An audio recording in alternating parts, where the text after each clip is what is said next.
let us now begin with the session. I will first of all be having an agenda for the session today, then we'll have a quick recap from what the topics we covered in the last session, and then we'll move forward. The agenda for the session today would be to talk about the data types and the data types of base Python, pandas, and NumPy. Then we'll discuss about the data structure of all these three things. This is what we're going to cover in class today. Along with that, we'll also talk about what is a package, what is a library, or I would rather say what is a package/library, so that you guys are not confused. How to use package. These are all the things what we're going to cover today. Before I move forward, let me have a right understanding and the way to get all these things in easier manner, that when you're actually working on Python, there is one thing which is quite different than the rest of the other thing is like the base Python. This base Python is a scripting programming language, what we have been talking about. When it comes to use this base Python programming language for the data science perspective, as we discussed earlier, we have hundreds of the various libraries, which is used very much commonly, frequently, and deliberately. When I say hundreds of those libraries, technically though we have 1 lakh plus different libraries, but hundreds of them are going to be part and parcel of your job many of the times for the various different reasons. Other than that, out of those multiple libraries, pandas and the NumPy are the two basic foundation fundamental libraries and the package. Before I move forward, what is a package? Let me quickly walk you through with this idea. Package in a technical sense or from the object-oriented perspective is a pool, bucket, or collection, whatever the way you understand this. Pool, bucket, collection of various functionalities. This is how you can understand that. When you say functionalities, you can even say functions or attributes or modules. Now, each package technically can be understood as a collection of the various similar related. I can further explain that. Just like the very concept we have discussed right now, it's the same idea. We have the meaning and the concept of package here in Python. That means collection of similar related functions. This is how you can understand this. When I say similar related functions, one can understand that as far as my, let us suppose, charting and the data visualization is concerned, I may think of creating a bar chart, a histogram, a density chart, a box plot, whisker plot, a line chart, a pie chart, and so on and so forth. These are the different type of charts I can think of building. Now, practically speaking, all of them are the charts and the data visualization features. So this can be availed from one of the library called matplotlib. But on the contrary, I may have more than one package for the same job. Like I can do the same job with the Seaborn, another package in Python, or Bouquet, another package in Python, or maybe XYZ other thing. So as I just discussed and told you in the classes, there could be more than one vendor for a particular product to be supplied.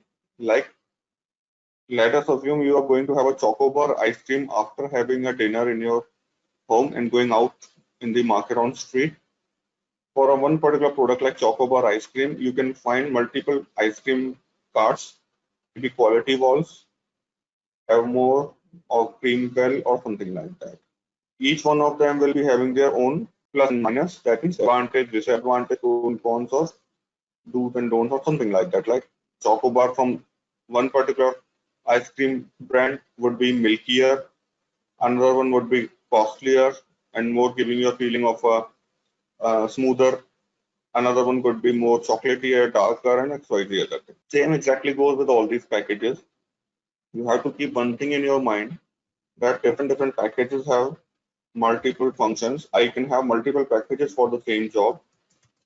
Packages comprises of various functions, and each function comes with various arguments. And I hope this has been very well seen by all my candidates who have actually gone through with the data science with our classes. Like I gave you a snapshot of all these things, even by walking you through the Python code at the time of decision tree and random forest. Simple idea, like if you have to do something, be it whatever the platform is, let us suppose I am looking to have a model being built on decision tree, let us suppose a machine learning model. So I, being a data science professional, need to understand the conceptual and the fundamentals of decision tree as a methodology.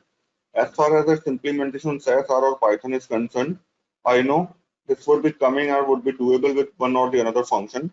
And all those functions would come with a particular set of the arguments. Those arguments are there for us to fine tune the way how the decision trees are going to be built. I need not to learn the syntax and the arguments in each and every different platform. I actually have to go other way around. Like if I have to do certain thing or a particular thing in Python, I will then look after a particular, I will now chase a particular argument for that specific job. Simple idea goes like, let me tell you, in a very simple manner, I can probably take two examples. And this is important for everyone because learning the syntaxes, functions, and the packages name will never help you. It is all about an approach. And that is the reason in the very first conversation and the session I told you, let this be a complete module be a coaching practice rather than being a training. So coaching will eventually help you in a much broader perspective. So let us suppose if I am saying that you need to do sorting, just like the way you have been doing that in Excel or SQL. So obviously you will find a one particular function in R or one particular function in Python to sort the data. When I say sort function in R or Python, let us suppose arrange function was there. Here also you have a I'm not going to tell you the function name, but let us suppose xy. Okay, function to sort the data. By default, this is also sorting the data in ascending order, and this is also sorting the data in ascending order. And this is all what I have just told you, that there is a function x in Python, or there is not at all a function in Python. Let us suppose I have not even told you that there is any function in Python to sort the data. But let us go other way around. Python is a specific tool which is now being used for and the data. When I say Python, obviously the available library. So one way around the another, if you will drill down the things on Google or navigate the things on the Stack Overflow, you will certainly find multiple functions to get your job done. And those multiple functions could be coming from multiple packages. And let us suppose at the end of the day, you have reached out to a function called XYZ with the help of which you are sorting the data. Or maybe like I am telling you that there is a function called XYZ with the help of which you can sort the data. Okay, boss, now you are able to sort the data, but by default, it is getting the data sorted in ascending order. So the point is, are you coming back and cribbing me as a trainer saying that your trainer has never told you how to sort the data in descending order? No, this should not be the approach. Idea should be like by anyhow I can sort the data in ascending order. So there must be a way to get the same thing being done in a descending order. All you have to do is to find the corresponding argument to fine tune that value. This is just I told you for sorting. Same thing goes with the rename function, let me tell you, because this is something which I have actually found out many of the times here. When I say rename, renaming is all about changing the name of a column or a variable in a data set, in a table. One thing I'm sure of is like with the rename function, I anyhow have to pass the old variable name which you want to get renamed and the new variable name, isn't it so? It's a basic common sense. Now, trust me guys, when I actually started my career with SAS. So in SAS, you have to pass the old name, then the new name. But when I switched on to R, there was a function called rename. I on the fly used that without giving a second thought or without even bothering to look into the argument details and the syntaxes in the help window. I actually went through with the same idea. I passed the old variable name is equals to the new variable name, but it was incorrect. So it took me just another second for me to get the right syntax in place, because when I looked into the help window, I instantly recognized that in R, rename function is for sure there, which is equally working the way I have been using that in SAS, but the positioning of the argument is different. Like new name has to be passed on first as compared to the old name. So it is irrelevant for me to learn all these things in the beginning. I will actually or eventually be getting accustomed once I will be using them. But it is all about approach. Like if I say you have to rename a column, you have to first of all have a belief that in your particular package or a tool which you are working, there must be a way to get the task done. It should not be like if you haven't covered anything in your training course, or if something is not included in your course content, or if you have never ever done that in your even in your organization, if you have never done such similar thing earlier, that does not really mean that you cannot do that going forward. It's all about those simple things. All in all, package, within package functions, within functions argument. If you're good enough to keep this idea, you can actually feel confident, and I can say you are 80% done with any new software or the package. When I say functions, package, the argument, number one thing, you have to Google out the relevant package Stack Overflow would be the lifeline for you. And then you have to jump onto the help window. Just like the way you have a support of help window in R, same way we have the support of help window in Python. How to look for all these things is something which we will be understanding and learning going down the line. So this is what I would like this to be known and thoroughly understood by each one of you. Now, as I told you, if you have to learn any new software, it is important for us to first of all have a walkthrough with the available tools and the tactics. And in Python, the story is quite different as compared to R, because here we don't have one only set of the data type and data structure. Along with the available set of the data type and data structures of the base Python programming language, we also have to get accustomed or familiar with the data types and data structure of the two fundamental libraries in Python called Pandas and NumPy. I would rather say, just like the way you have a dplyr at the heart center of the R, a cardiovascular system of R.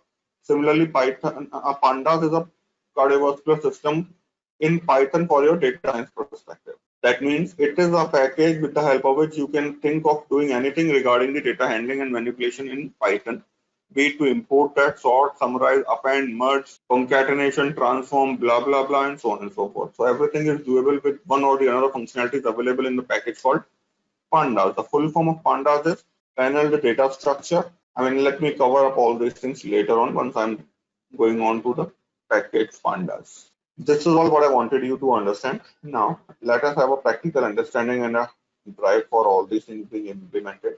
One quick thing, I will be getting back to the chat box after a while intermittently covering a particular topic. I will rather suggest you to keep that query with you, holding that with patience. And I will definitely be able to answer all your queries before I end up with the session. Okay. So in the last class, I was able to walk you through with the data type of base Python. When I say data type of base Python, there are 5 fundamental data types. That means the types of the data or the value you can store in a value, in a variable. Either you can store the integer type of value without decimal. If it is with decimal, then its data type would be called as float.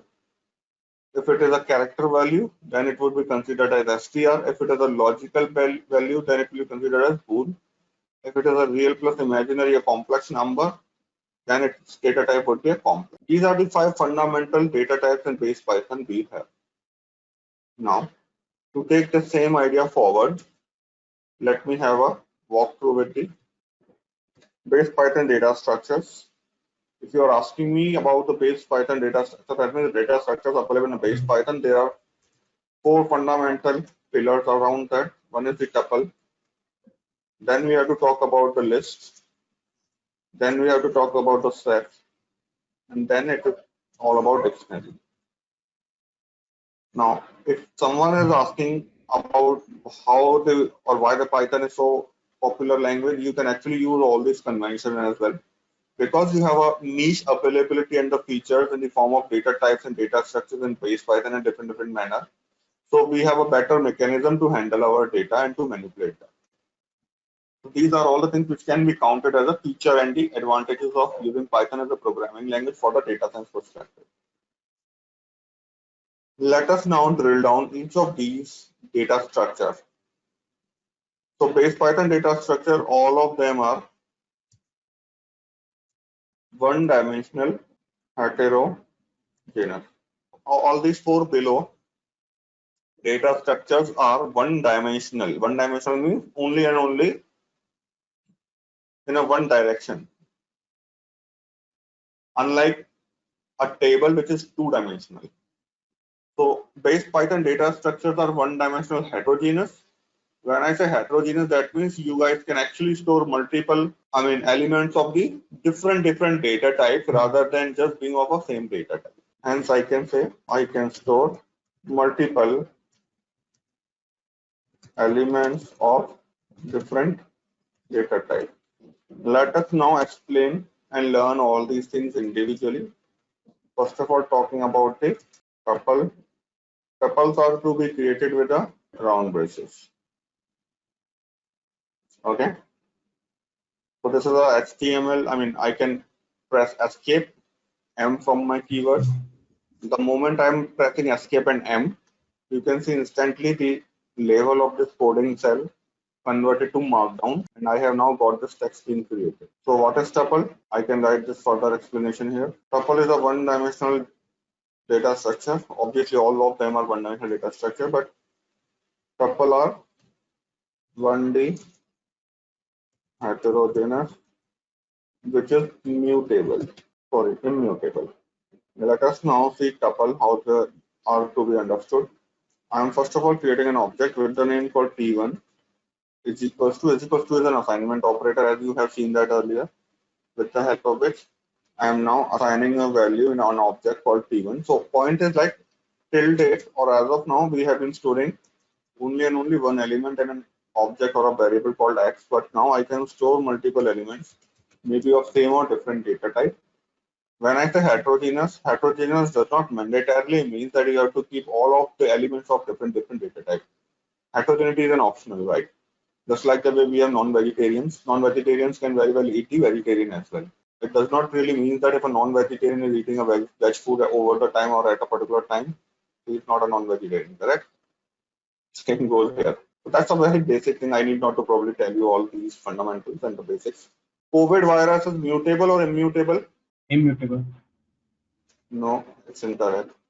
COVID virus is actually muted. Muted means it has been changing its varieties, and across the world we have somewhere close to 10 to 12 copies. That is the reason vaccination is not able to get generated, because almost in every particular area or you can say country is a very granular unit, but continent I would say there is a different variety of corona. Same corona is actually available in various versions. So when I say mutable means something which can be changed.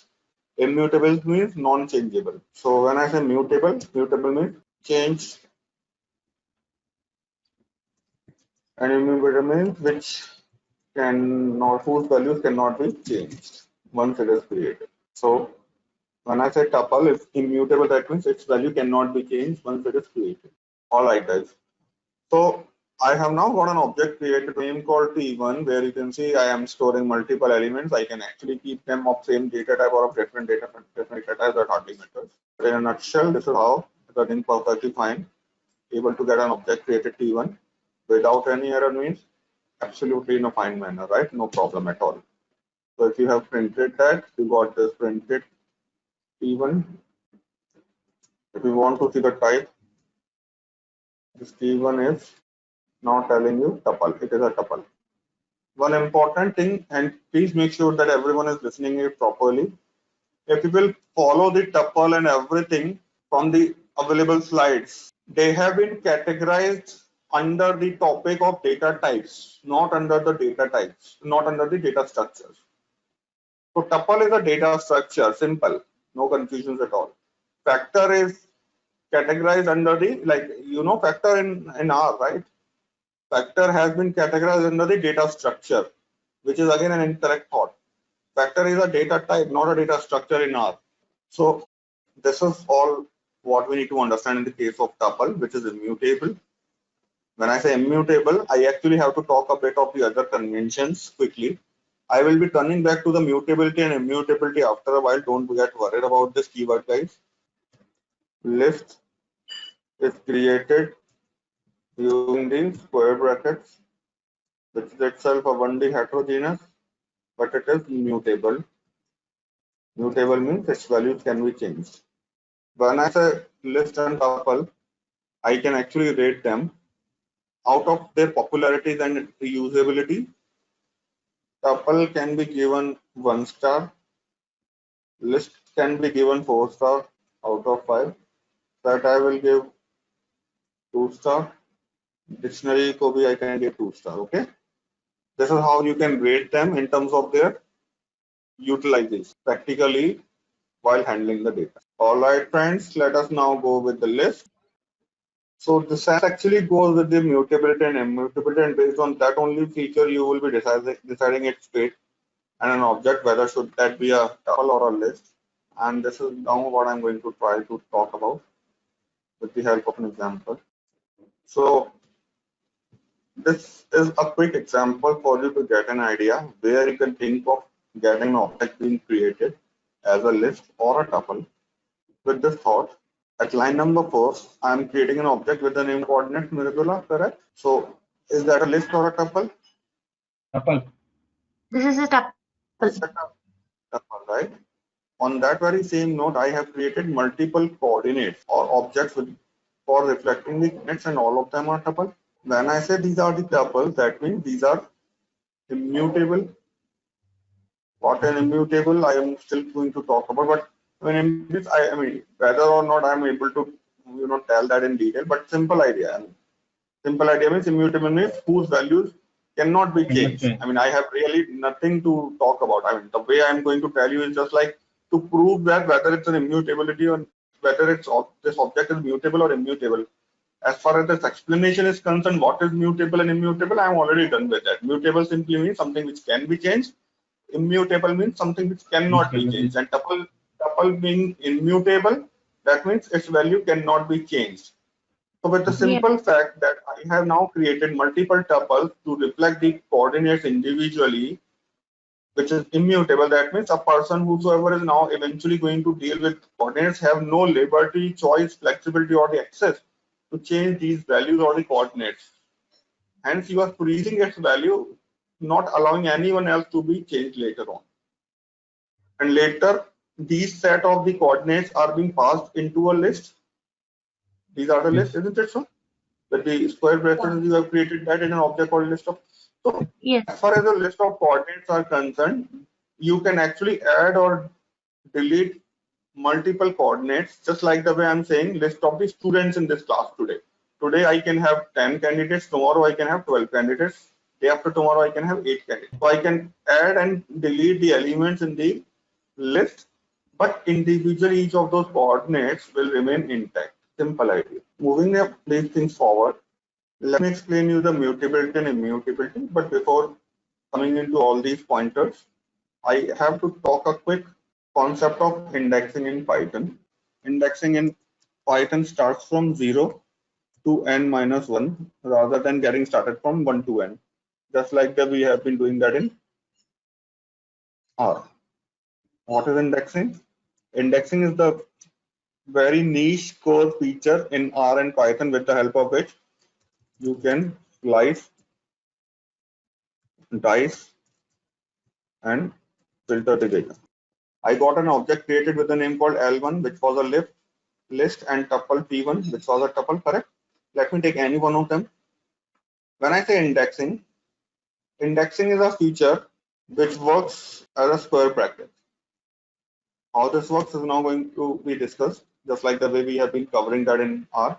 After having a name of an object, be it a list or a tuple, you have to initiate a square bracket, and within this square bracket, you can actually use this indexing concept either by the position values, just like the way I told you, positions are getting counted from 0. That means the first element is having an order or index given as 0. This will be 0. This would be considered as 1. This would be considered as 2.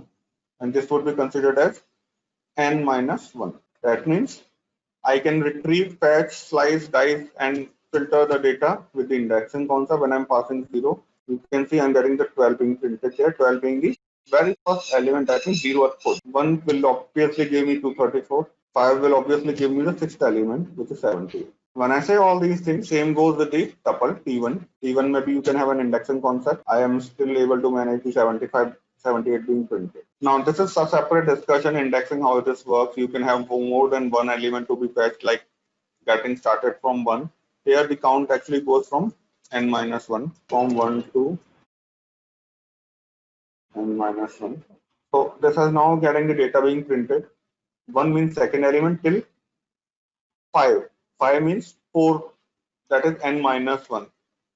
So 234, 245, 56, and 65 getting printed. Rather than asking me how this works, you can actually check the code and can see the input and can give a thought over that, how these values are printed.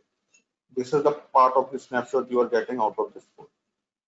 Is indexing same as getting the address of the list? No, I would say It has nothing to do with the address of the list. It is just getting the element inside. But as of now, you are learning that on a positional value, but you can actually filter the data in a table by these conventions. So just keep this idea in your mind, and I will help you to get the same logic being built. I mean, if I will give you the table where you have the name, age, gender, location, and I'm asking you to get me the entry of all the male candidates who are the analysts. So you can Okay. actually filter the data using this simple indexing concept as well, rather than using any ready-made function. So this is a very granular aspect. It's the base Python feature and a capability, I would say. All right, coming back to the simple idea further. So I hope indexing is clear. Now I'm talking about the mutability and immutability. Just take a look. Tuple T1 has been a immutable object whose values cannot be changed.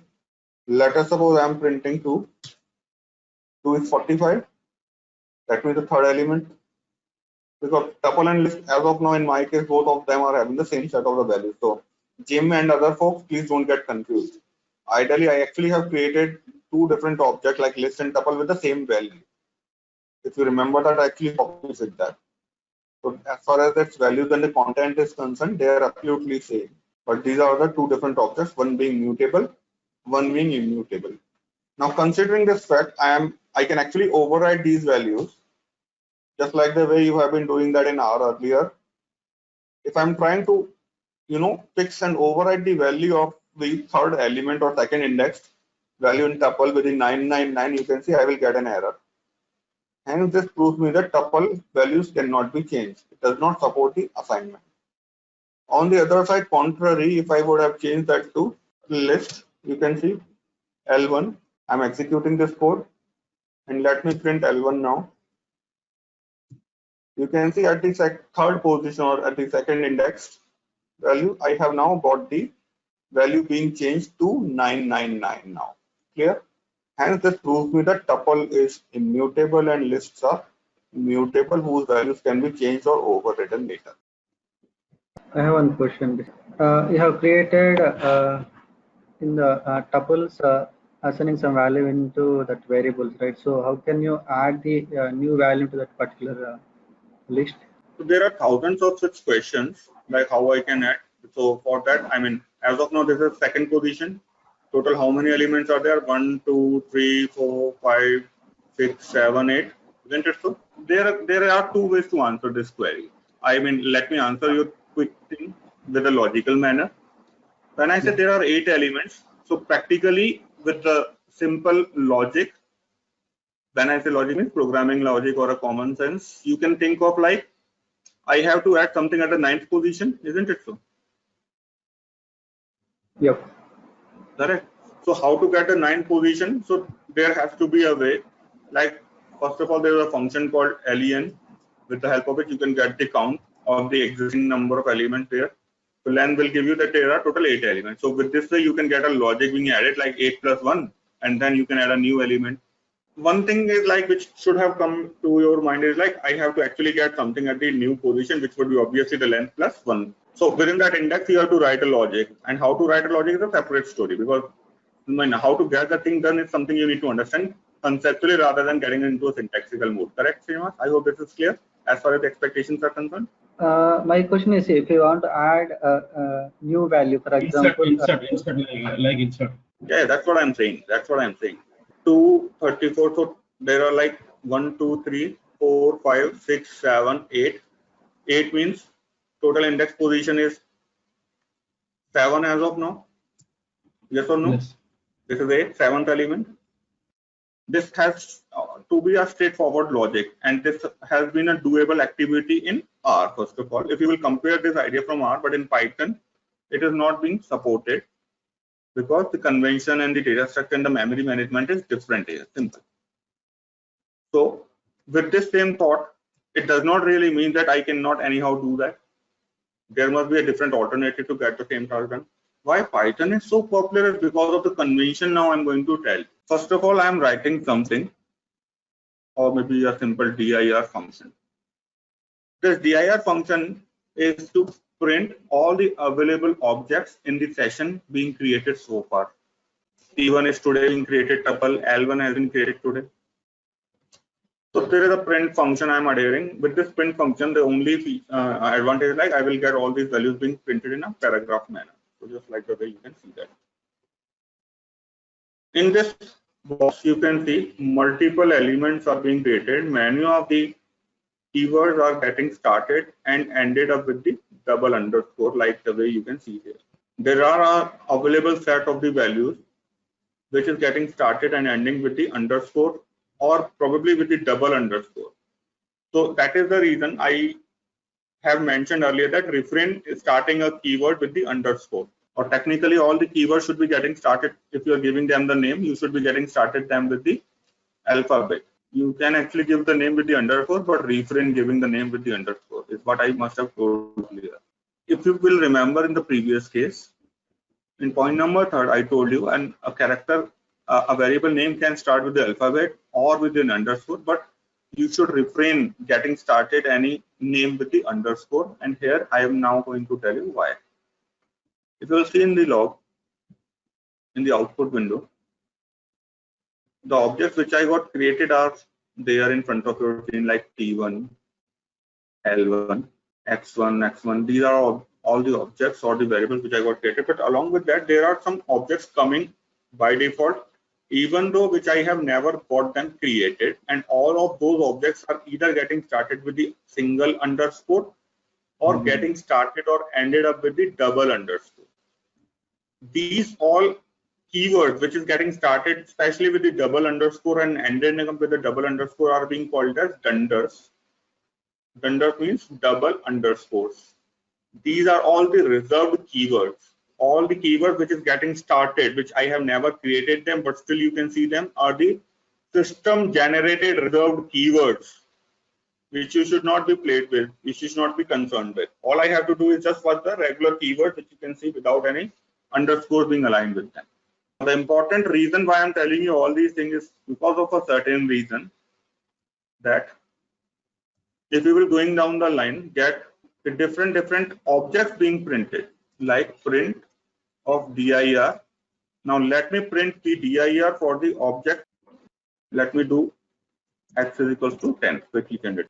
So x is an integer data type. I hope everyone is clear with this. Nobody should be having a doubt in that now. X is an integer data type. If I will print the x, you can now see that going down the line in this, I will have all the essential basic features available for you to get the data handled if it is a integer data type. Let me get that changed so as to make it more clear, so that you can understand the way how these things are to be known, not to be discussed. For a moment, I am now changing that to 10 plus 6j. J is a convention for under root of -1, alternative for I here in Python, iota. So this is a complex data type now. If I will now print the properties of this, you can see I will get all the available features, whatever you may be required to get out of a complex value, like real. So that means X capital, it will use this keyword. So there is a convention called dot. And this is important, guys. I mean, if you are able to understand, let me write that very honestly for you, dot or period. But if you can get accustomed using the help window or support of the dot and tab, then I can say you are 80% done with Python functionality. That means you can use this tool comfortably without any external support. That's all what I want you to have in your mind. Make sense? X dot. When I say dot, that means with the dot, you can actually use all the available features what comes along with a particular type of object you have. When I say type, it could be anything going down the line or whatever we have covered. Let me explain you quickly this idea. I'm pressing tab. The moment I press tab, can you see I got the corresponding features which you can see already being printed over there? Conjugate, imaginary, and real. Yes or no? So I'm pressing tab after a dot symbol. So with this image, I can actually get the imaginary number. Can you see? I got an imaginary number being printed with for a complex part. This is a real number 10. This is the imaginary number. So if I will print real, So if you will press tab now, x dot, sorry, capital X, real. Let me put that real. So you will get 10 being printed. So this is just a catch or an analogy which I want you to bring, because this now can be used for anything going down the line. When I say anything, let me do that quickly again for you.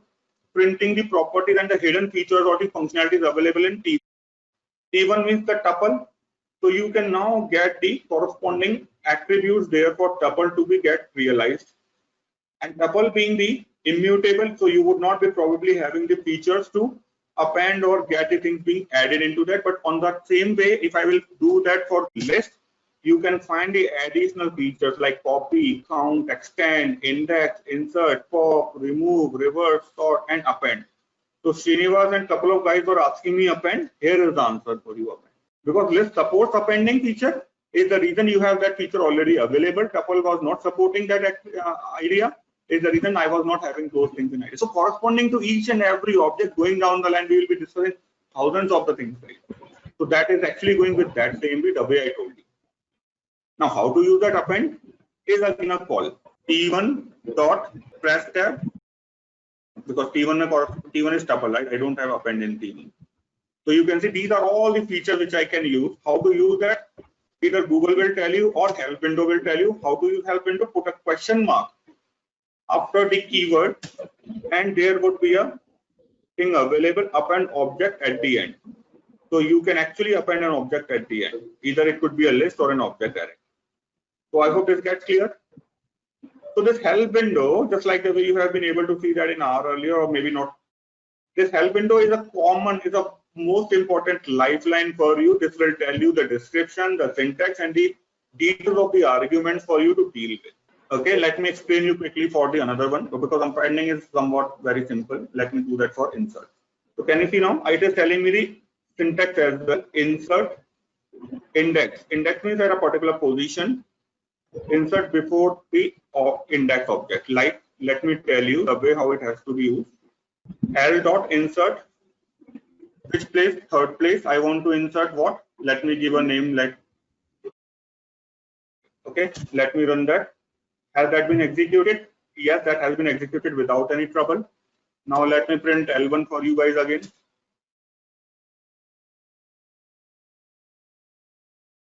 So can you see that at the fourth position, I have now got an element added, which I was trying to mention there. So insert is just one thing. Depending on the situation, you can have thousands. Like appending was your query. So everything is doable in Python. You have to look for the corresponding features available. And there are two steps, tab and the dot and a tab. And then if you have to understand how that particular keyword or feature has to be used, what are the available features and the arguments within that can be identified using the help window. How to use the help window is what I just told you.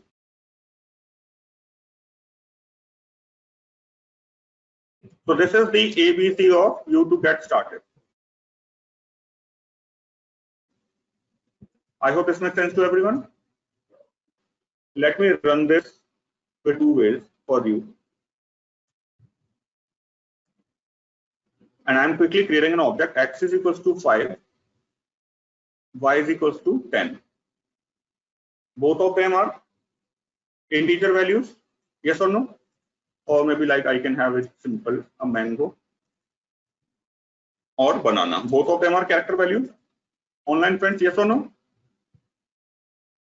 Yes. Yes, it is. Print Yes, sir. dir of X on your screen now. Yeah.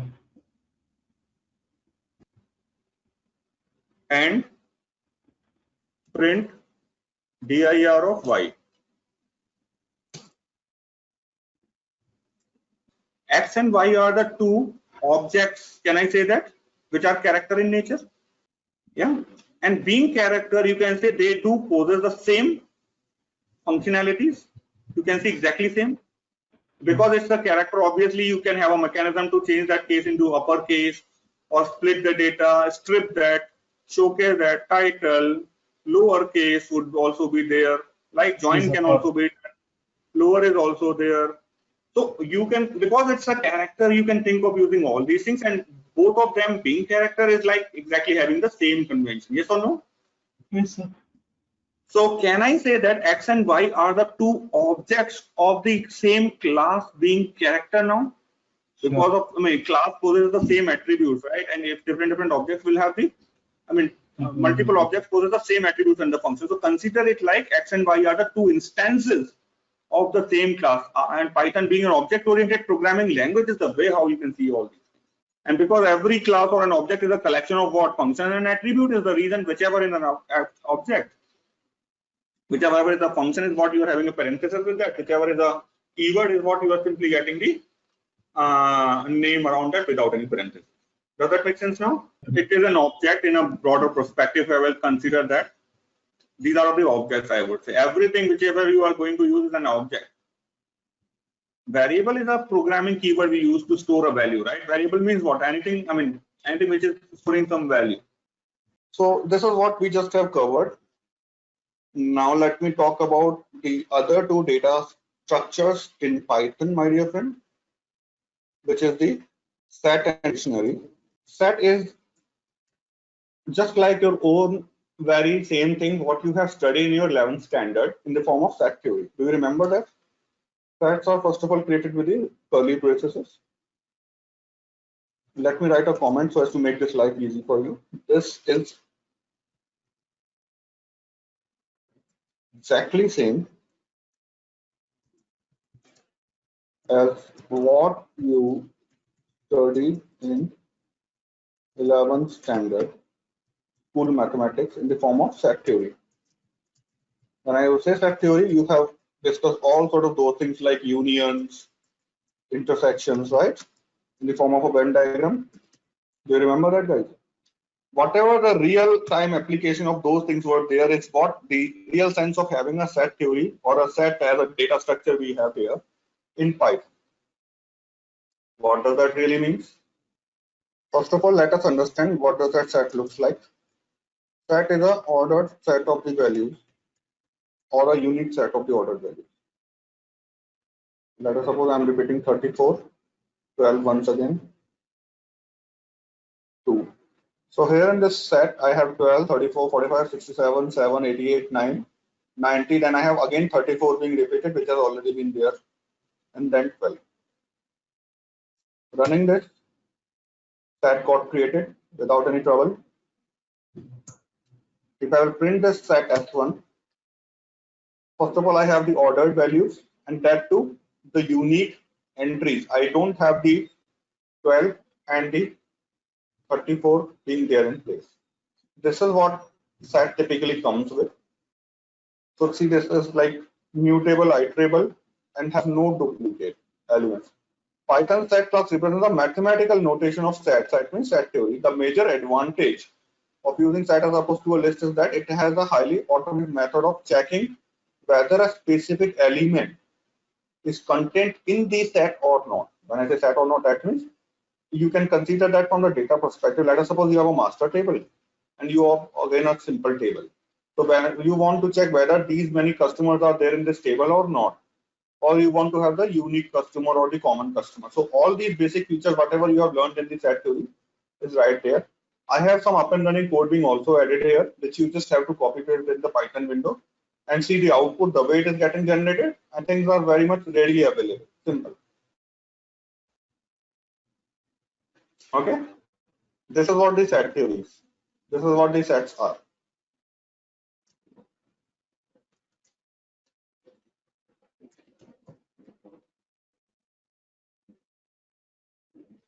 Dictionary is again created using the curly braces, but this is actually a pair of key and value. Key and value means for every value you have a label or a key to get that controlled. So rather than directly pulling the data based on the value, you can actually target that with the keys. Key can quickly be understood as like within a dictionary as a superset, you can have multiple variables having the value being stored. This is how it can understand. I can have a one single value or a multiple value for that reason.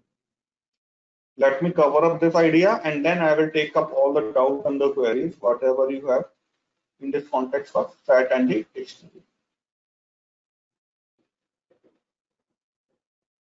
So I am creating a dictionary with the name called DICT1, and here is the key which has to be started with the single inverted code followed with the full colon symbol.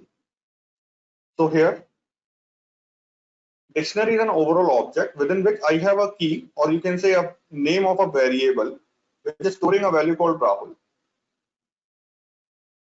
This is a single value I'm storing there.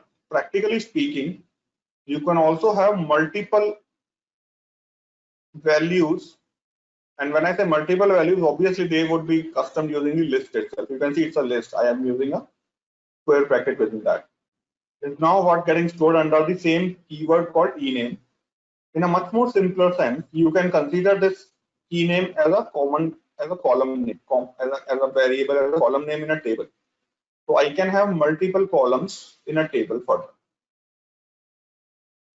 So first of all, let me print that for you. Here is the dictionary you have created, having a key called ename, and these are the values. Going with the print capability earlier.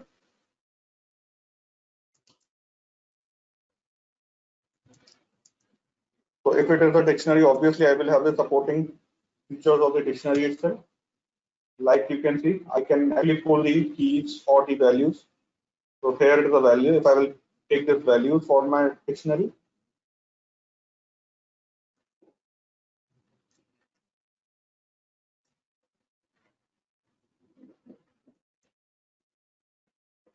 dot to our tab, get through with all these things. Let me take out support, update values. So you have all the support of all the features, right?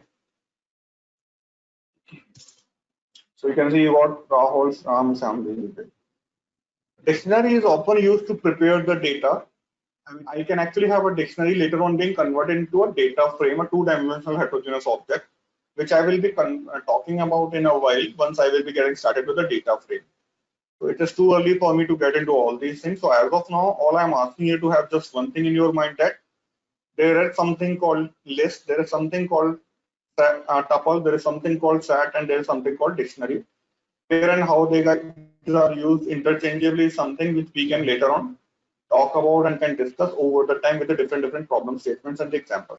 Now let me move forward. There is something which I could quickly talk about now. So package and a library is nothing but the collection of the various attributes and the functions which offers you to get your task done, or you can say package is a collection of the capability. Whenever you want simple idea in there, let me try to do that in a much more interactive fashion. Here at the center of the HUD, you have a Python, which I am putting that into blue color. This Python is a basic programming language, guys.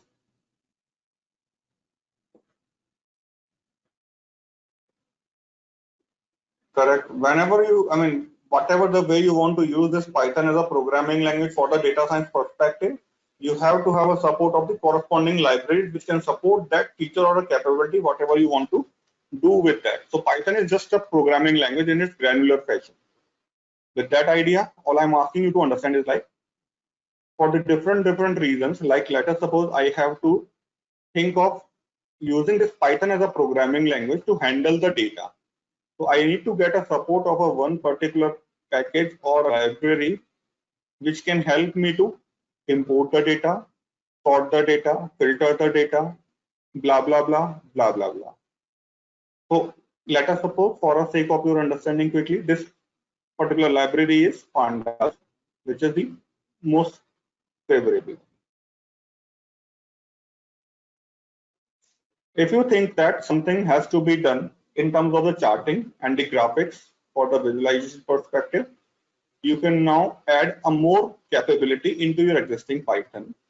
With this green circle, I mean to say that you have now added another capability to get the charts. So this is a simple idea, what I'm trying to get into your mind, that you will keep on extending the capability of your existing Python platform by adding more and more library. When I say library, it could be considered as if something is not currently doable or if you have no capability as of now to get your task done, you will get this capability being added in the form of a library. When I say library, it could be A, B, C, or X, Y, Z other thing.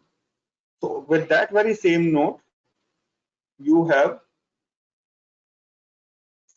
1 lakh plus different library. When I say 1 lakh plus different library, let us suppose there is a library called matplotlib. With the matplotlib, you can actually create a chart, and let us suppose you created a bar chart.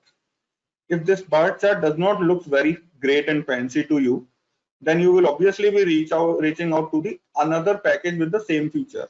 So might be a possibility multiple packages are there for the same job, like Bouquet or a Seaborn. This is a very niche feature for you to get the charts being created. I can walk you through if we will be able to manage some time. So might be a possibility the bar chart you are creating with this Bouquet might be better or beautiful over this. This can be considered as a government hospital facility, and this can be considered as a 5-star private hospital facility. Or maybe the doctors here in the government hospital might be very efficient as compared to the private hospital. So each one of those will be having their own advantages and disadvantages. Correct? I mean, in India, most of you must be aware that the doctors in the government hospitals are way more talented than in the private sector, right? But if it comes to the teachers and the services infrastructure, then it lacks somewhere. So it's up to us which one we want to go for. So with this idea, I think you are almost done with Python. All I have to convey is that Python is right at the center of the herd. If you want to add, or if you want to get something for a particular reason, you have to add the corresponding library. We have hundreds of the basic libraries being already installed in our system along with the Anaconda, which is always a part and parcel of your job, like Pandas, NumPy, some basic other libraries. But if you want to extend the current capability of Python further, you have a support of 1 lakh plus libraries. That means I have 60 to 65 new packages being released on a daily basis. With that way, might be a possibility there are more than one vendor, more than one package for the same job, like the one I told you for the bar graph or the histogram. I can get this being created with multiple packages. But simple idea is that at the center you have Python, and you will keep on adding multiple libraries over that to get work done. Like if you want to do the modeling, you will add another library which supports the modeling perspective. If you want to do the deep learning, I will add another library which supports the deep learning. Because I'm using Python as a programming language, and I am now adding more and more capability into that. That's it, simple. And each package comes with the functions. Each function comes with the argument, simple. How to check for the arguments? Help window. How to check for the functions? Google. Simple, right, guys? Everyone with me? Yes. Perfect, cool. So try to understand the way I'm discussing the things, and it will definitely help you to get a lot of confidence before we end up with this conversation. So as I told you, with the installation of Anaconda, there has been hundreds of the various basic libraries got already installed, but there is one library which is going to be the very first and the foremost thing for you to get started is Pandas. The full form of Pandas stands for paneled data structure or panel data structure, which contains almost everything whatever you may need to do with the data, starting from importing, sorting, summarizing, bucketing, binning, joining, appending, merging. That means whatever you have been doing in Excel and SQL is all being supported with the available features, functionalities, modules there in the package called Pandas. To get the package being activated in the current session, we have to use a keyword called import and to give an alias. Alias is just like a short nickname to improve the readability. Like in our homes, we have Chintu, Mintu, Pinku.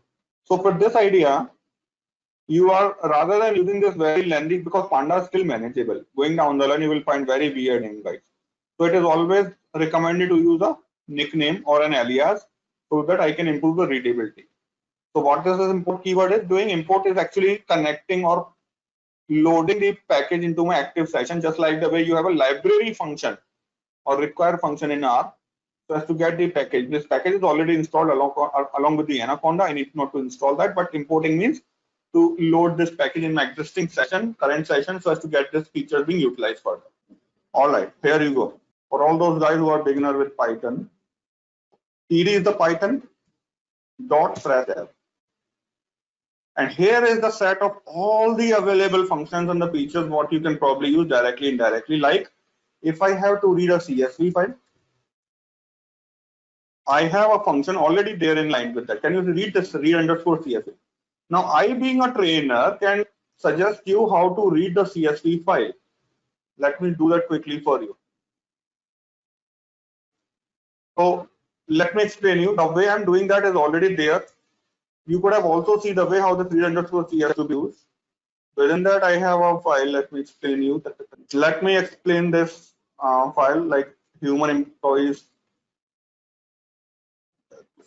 .csv. In R and Python, we have a convention that either we have to use 2 backward slashes or 1 forward slash in the path. This is something you have to keep in your mind. So I am more accustomed keeping the 2 backward slashes rather than just using a 1 forward, because deleting an existing slash and adding a forward slash comes very challenging for me. So this is how. Let me reduce the screen size. Just take a look over that, and then HR is what the object I'm creating. So the moment I'm done with that, you can clearly see that the HR is an object being created. If you will see that, I mean, this is the next thing I'm talking about. Type of HR is a data frame. What is data frame? I will be coming into a point. But the point which I want you to understand is that I, being your trainer, might have told you how to read and import the data if it is a CSV file. And might be a possibility I couldn't or we couldn't got the chance, or it is not there in a course content to tell you the Excel file, how to read the data into the Excel file.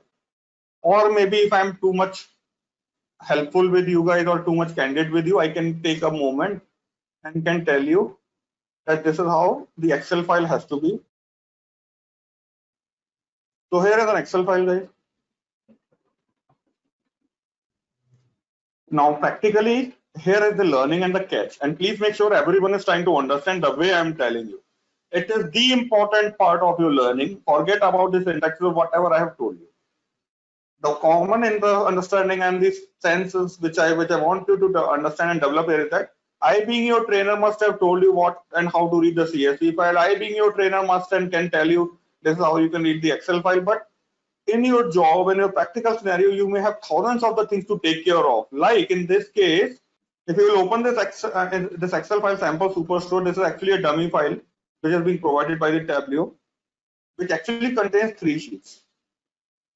Let this be open.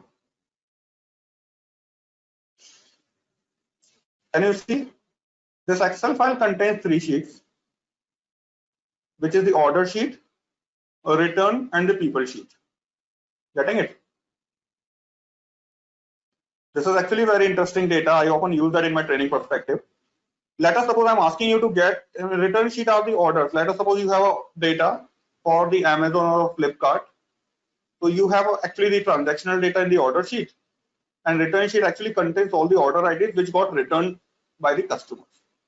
And let us suppose if I'm asking you to get the analysis done saying find the total returned value of each year and each segment. Let us suppose, okay, if I'm asking you to use this file in Python to find the analysis, like what is the total amount of products getting returned for each year and each segment. Obviously, you have to do a lot of things.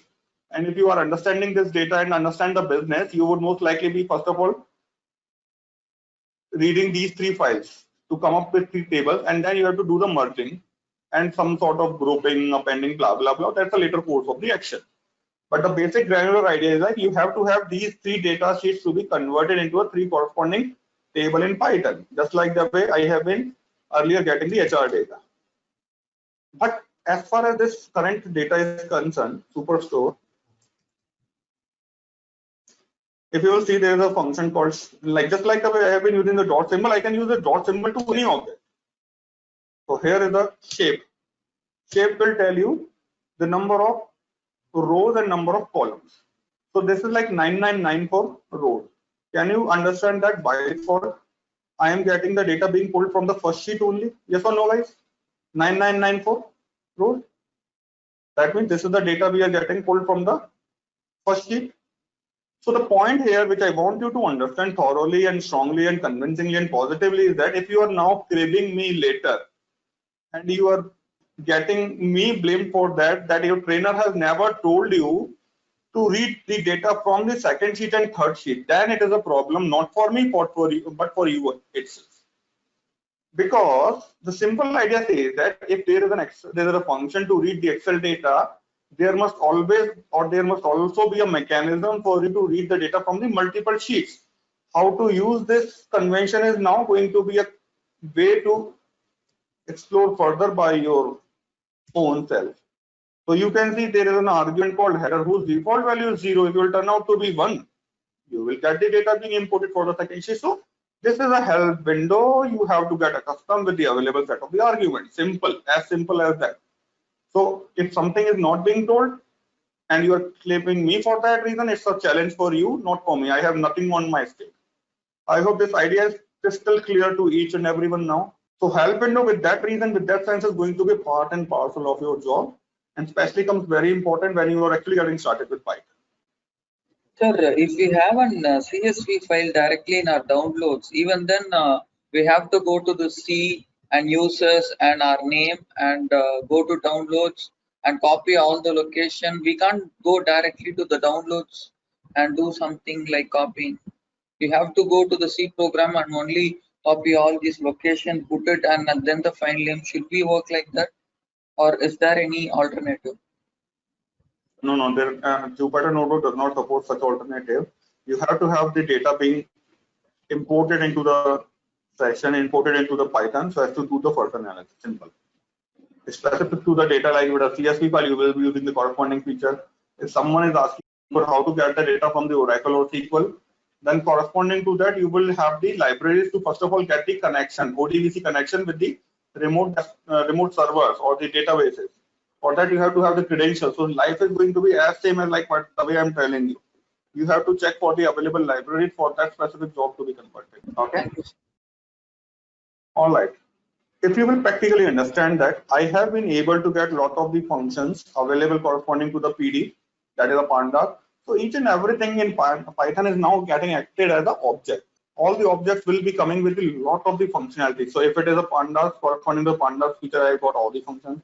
Further, there as an object of Pandas, this is now considering that it is a data frame, it will be having a lot of the functions supporting this idea, like superstore dot columns.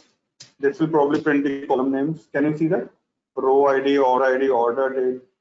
Further, everything is now very doable. You need not to worry about the code. See this. Dot head function, just like the way in R we have. You can pass on how many rows you want to have. So you got the top 4 rows. Tail function will bring you top bottom last 4 rows or 5 rows or whatever the number you are passing. So I need not to tell you each of those capabilities and the functions granularly, because there are, you just understand the count. 1 lakh packages, guys.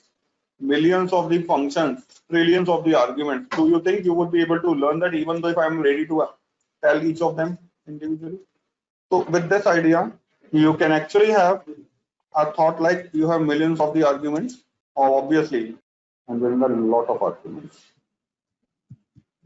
in each of those functions. That's it.